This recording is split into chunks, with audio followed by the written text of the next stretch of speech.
નમસ્કાર, જય હિન્દ. હું છું ગૌરી દેસાઈ. આજે ખૂબ દુઃખ સાથે કહેવું પડે છે કે આજે ફરી એક વખત થોડાક જ સમયમાં ગુજરાતમાં 5 વર્ષની બાળા ઉપર દુષ્કર્મ આચરવામાં આવ્યો છે. કઈ દિશા ઉપર ગુજરાતની કાયદો ને વ્યવસ્થા જઈ રહ્યું છે? દુષ્કર્મીઓને કોઈ ડર જ નથી રહ્યો કાયદાનો, કારણ કે આપણા ગુજરાતના ગૃહમંત્રી માત્ર સોશિયલ મીડિયા ઉપર અને મોટા મોટી વાતો કરવામાં એકદમ માસ્ટર છે.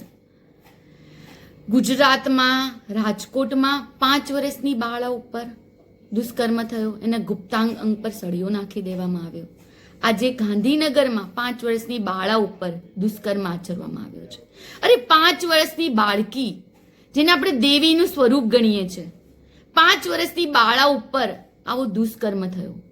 દુષ્કર્મ થાય છે શા માટે ગુજરાતમાં? કારણ કે ગુજરાતમાં કાયદાનો કોઈને ડર જ નથી રહ્યો. બેફામ દારૂ વેચાય છે, બેફામ ડ્રગ્સ વેચાય છે. અવારનવાર આપણે જોઈએ છીએ કે ડ્રગ્સ પકડ્યા, દારૂ પકડ્યા.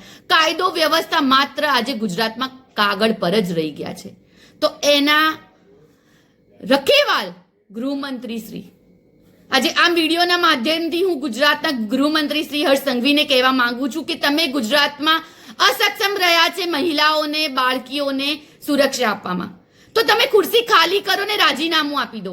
કારણ કે આજે અવારનવાર દુષ્કર્મ, ડ્રગ્સ, દારૂના કેસ બની રહ્યા છે. દુષ્કર્મ આચરવામાં આવ્યા છે. નાની બાળા ઉપર હવે દુષ્કર્મ થઈ રહ્યા છે ને હજી પણ ઊંઘી રહ્યા છે ગૃહમંત્રી. માત્ર બોલવામાં આવે છે, કોઈને છોડવામાં નહીં આવે. હવે તમે કાયદો એવો બનાવ્યો કે દુષ્કર્મી કોઈ પણ કૃત્ય કર્યા પહેલા 10 વાર વિચારે, 100 વાર વિચારે, તો આજે આ બાળકીઓ ઉપર આવા દુષ્કર્મ આચરવામાં ન આવ્યા હોત. કાયદો માત્ર કાગળમાં જ રાખ્યો છે ગુજરાતમાં. ખાલી મોટી મોટી વાતો કરવામાં આવે છે.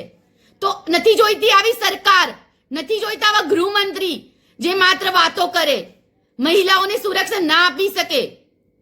તમે ખુરશી ખાલી કરી દો અને એવા વ્યક્તિને બેસાડો જે ખરા અર્થમાં કાયદાનું પાલન કરાવી શકે.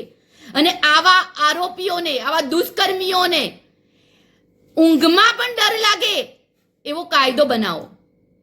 મારી ગૌરી દેસાઈ તરીકે અપીલ છે કે ગૃહમંત્રી શ્રી, જો તમે ખરા અર્થમાં જો કાયદો વ્યવસ્થા ન સાચવી શકાવતા, ન જાળવી શકાવતા હોય તો તમે આ ખુરશી ખાલી કરી દો. કારણ કે આવા અમારે ગૃહમંત્રીની કોઈ જરૂર નથી. મુખ્યમંત્રીજીને પણ અપીલ છે કે કાયદો વ્યવસ્થા ખરા અર્થમાં ગુજરાતમાં કાગળ પર નહીં પણ ખરા અર્થમાં હોવી જોઈએ. કોઈ પણ કૃત્ય, કોઈ પણ દુષ્કૃત્ય કરતા પહેલા આરોપીઓ 100 વાર વિચારવા જોઈએ કે આ વસ્તુ કરવાથી અમારી શું હાલત થશે.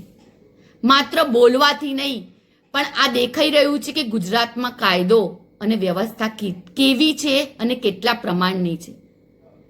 એક જ અઠવાડિયામાં 2 દીકરીઓ પર, 2 બાળા ઉપર દુષ્કર્મ થાય છે ને તમે શું કરો છો? ગુજરાતના ગૃહમંત્રી શ્રી અને મુખ્યમંત્રી શું કરો છો? કાયદાનું કઈ રીતે પાલન કરાવી રહ્યા છો કે દુષ્કર્મીઓને ડર જ નથી રહ્યો તમારો? તો ખુરશી ખાલી કરો ને ભાઈ. કોઈ જરૂર નથી આવા ગૃહમંત્રીની, મુખ્યમંત્રીની અમને, કે જે કાયદાનું પાલન ના કરી શકતા હોય, તમારાથી દુષ્કર્મીઓ ડરતા ના હોય. મારી એક મહિલા તરીકે, ગુજરાતની દીકરી તરીકે એક જ અપીલ છે કે ગુજરાતમાં મહિલાઓને સુરક્ષા મળે. જય હિન્દ, જય જય ગરવી ગુજરાત.